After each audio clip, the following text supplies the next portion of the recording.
ഷെനബിയസ് നേരത്തെ Shri Joseph C Mathew പറഞ്ഞ ആ ഓളം ഉണ്ടല്ലോ, ആ ഓളം അവസാന ഘട്ടത്തിൽ തെരഞ്ഞെടുപ്പിലേക്ക് ജനം പോളിംഗ് ബൂത്തിലേക്ക് എത്തുമ്പോൾ ആ ഓളവും ആ ഷോ ഓഫും അല്ലെങ്കിൽ ആ പളവളപ്പൊക്കെ അല്ലെങ്കിൽ നമ്മൾ ഇവിടെ എന്താണ് ഇലക്ഷൻ വിഷയങ്ങൾ എന്ന മട്ടിൽ കാണാൻ ചർച്ച ചെയ്യുന്ന കാര്യങ്ങളൊക്കെ പോളിംഗ് ബൂത്തിലേക്ക് എത്തുമ്പോൾ വോട്ടാവുന്നു എന്ന് ചോദിച്ചാൽ കഴിഞ്ഞ ബൈ ഇലക്ഷനുകളിൽ ഇപ്പോൾ പാലക്കാടൊക്കെ ഇഞ്ചോടിഞ്ച് മത്സരം ഒരു ഘട്ടത്തിൽ എന്താണ് BJP ജയിക്കുമെന്ന വിലയിരുത്തലൊക്കെ വന്നു. സരിന് വലിയ മേൽക്കൈ എന്നൊക്കെ വിഷയമൊക്കെ വന്നു. പക്ഷെ ഒന്നും സംഭവിച്ചില്ല. എന്താണ് ഉണ്ടായതെന്ന് നമ്മൾ പാലക്കാട് കണ്ടതാണ്. അതിനു മുമ്പ് ബൈ ഇലക്ഷനിലൊക്കെ സമാനമായ പാറ്റേൺ കണ്ടതുമാണ്. നമ്മൾ ചർച്ച ചെയ്യുന്ന വിഷയങ്ങളൊന്നുമല്ല യഥാർത്ഥത്തിൽ ആത്യന്തികമായി വോട്ടെടുപ്പിൽ ജനത്തെ സ്വാധീനിക്കുക എന്ന കാര്യം കണ്ടാണ്. പക്ഷേ ഇതങ്ങനെയല്ല. ഇത് ഒറ്റപ്പെട്ട തെരഞ്ഞെടുപ്പല്ല. 140 മണ്ഡലങ്ങളിൽ വലിയ രാഷ്ട്രീയ ചർച്ചകൾ നടക്കാൻ പോകുമ്പോൾ അത് നമ്മൾ ഒറ്റപ്പെട്ട ഒരു സ്ഥലത്തെ ബൈ ഇലക്ഷനിൽ കാണുന്ന പോലെ ആവില്ല എന്ന് ഉറപ്പിക്കാം. ഷെനബിയസിലൂടെ ഇലക്ഷൻ റിംഗ് എന്ന പ്രോസസ്സിൽ CPM-ന് കൃത്യമായ എക്സ്പെർട്ടൈസ് ഉണ്ട്. അവർക്ക് 56 സിറ്റിംഗ് സീറ്റാണ് CPM-ന്, CPI-ക്ക് ആകട്ടെ പകുതിയും സിറ്റിംഗ് സീറ്റാണ്. അതുകൊണ്ട് അവർക്ക് വളരെ നേരത്തെ ആ റെഡിനെസ് കേരളത്തെ അറിയിക്കാൻ കഴിഞ്ഞു എന്നതിനപ്പുറം ഒരു അതിശയം ഇന്നത്തെ CPM-ന്റെ മേൽക്കയിൽ കാണേണ്ടതുണ്ടോ ഷെനബിയസ്? ഇല്ല, വളരെ വളരെ കൃത്യമായിട്ട് നടത്തിയ ഒരു ആസൂത്രണം. ആ ആസൂത്രണത്തിൻ്റെ അടിസ്ഥാനത്തിൽ സ്ഥാനാർത്ഥികളുടെ ലിസ്റ്റ് പ്രസിദ്ധീകരിക്കാനും അവർക്ക് പ്രചരണം നടത്താനായിട്ടുള്ള വാതിൽ തുറന്നു കൊടുക്കാനും കഴിഞ്ഞു എന്നുള്ളത് പ്രത്യേകമായിട്ടുള്ളൊരു അതിശയമായിട്ട് നമ്മൾ കണക്കാക്കേണ്ടത്. പക്ഷേ അവരത് ചെയ്തു കഴിഞ്ഞു. അവർക്കൊപ്പം യഥാർത്ഥത്തിൽ മറ്റ് രണ്ട് കക്ഷികളും, കാരണം ഈ വർഷത്തെ തിരഞ്ഞെടുപ്പിൻ്റെ പ്രത്യേകത കേരളം കണ്ടിട്ടുള്ളതിൽ വെച്ച് വ്യത്യസ്തമായിട്ടുള്ള ത്രികോണ മത്സരം എന്ന് പറയുന്നത് ഏതാണ്ട് ഒട്ടുമിക്ക മേഖലകളിലും നടപ്പാകാൻ പോകുന്നതായിട്ടുള്ളൊരു തിരഞ്ഞെടുപ്പായിട്ടാണ് പൊതുവെ രാഷ്ട്രീയ നിരീക്ഷകർ വിലയിരുത്തുന്നത്.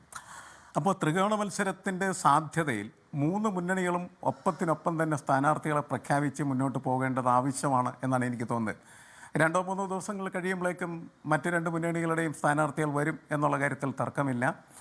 പിന്നെ തിരഞ്ഞെടുപ്പിൻ്റെ വിഷയങ്ങൾ അത് മിക്കവാറും എത്രയോ കാലമായിട്ട് കേരളത്തിലെ മനുഷ്യരുടെ മനസ്സിനകത്ത് ചർച്ച ചെയ്യപ്പെട്ടുള്ളതും അവരേതാണ്ട് തീരുമാനത്തിൽ എത്തിക്കഴിഞ്ഞിട്ടുള്ളതുമാണ്. പക്ഷേ ഈ നേരത്തെ സൂചിപ്പിച്ചതുപോലെ ഈ ഓളം എന്ന് പറയുന്നത് അതിൽ കുറേ ആളുകളെയെങ്കിലും സ്വാധീനിക്കും. അതുകൊണ്ട് തിരഞ്ഞെടുപ്പ് വലിയൊരു ആഘോഷമാണ്. ആ ആഘോഷത്തിൽ ഓളത്തിനും വലിയ പ്രസക്തിയുണ്ട്. ആ പ്രസക്തി മനസ്സിലാക്കി ഒപ്പം നിന്നാൽ മാത്രമാണ് മത്സരത്തിനൊപ്പം നിന്ന് മുന്നോട്ട് പോകാനായിട്ട് കഴിയുള്ളൂ. കാരണം പിന്നാലെ ഓടിയെത്തിയിട്ട് കാര്യമില്ല.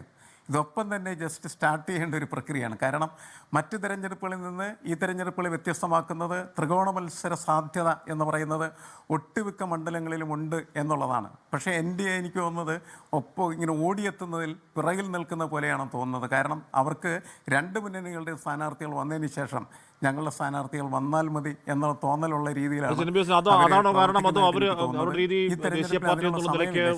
എല്ലാം ഒറ്റഘട്ടമായി പ്രഖ്യാപിക്കുക എന്ന രീതി അവർക്കുണ്ടല്ലോ. അതാണോ കാരണം?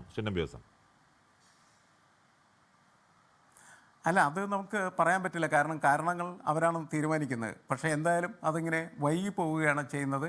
പക്ഷേ 1-2 ദിവസം അതിൽ കൂടുതൽ വൈകലിനുള്ള സ്കോപ്പ് ഇതിനകത്തില്ല. കാരണം നമുക്ക് ഉള്ള സ്പേസ് 25 ദിവസത്തിൻ്റെ ഉള്ളൂ. അപ്പോൾ എന്തായാലും എല്ലാവർക്കും നാളെയോ മറ്റന്നാളോ ഒക്കെ ആയിട്ട് ഇത് പ്രഖ്യാപിച്ച് പറ്റൂ. പക്ഷേ ഒരു ചെറിയ എഡ്ജ് ഇന്ന് പ്രഖ്യാപിച്ചെന്ന് തന്നെ പ്രചരണം നടത്തുന്നവർക്ക് കിട്ടാനായിട്ടുള്ള സാധ്യതയുണ്ട്. പക്ഷേ രാഷ്ട്രീയ പ്രശ്നങ്ങൾ അത് വിശകലനം ചെയ്യാനായിട്ട് ഒരുപാട് കാലമായിട്ട് കേരളത്തിലെ മനസ്സുകളെല്ലാം തയ്യാറായിട്ടുണ്ട്. അതുകൊണ്ട് അവരെടുത്തു വച്ചിരിക്കുന്നതായിട്ടുള്ള തീരുമാനത്തിൽ വലിയ മാറ്റങ്ങൾ കാര്യമായിട്ടുണ്ടാകണമെന്നില്ല. പക്ഷേ ചെറിയൊരു സുങ്ങുണ്ടാക്കും.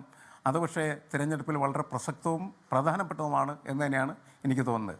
ലോകത്തെവിടെയായാലും ഏത് സമയത്തും 24 വാർത്തകളും ഓഗ്മെന്റഡ് റിയാലിറ്റി പാക്കേജുകളും എക്സ്പ്ലെയിനറുകളും വിശദമായി കാണാൻ ഞങ്ങളുടെ YouTube ചാനൽ നിങ്ങൾക്ക് സബ്സ്ക്രൈബ് ചെയ്യാം.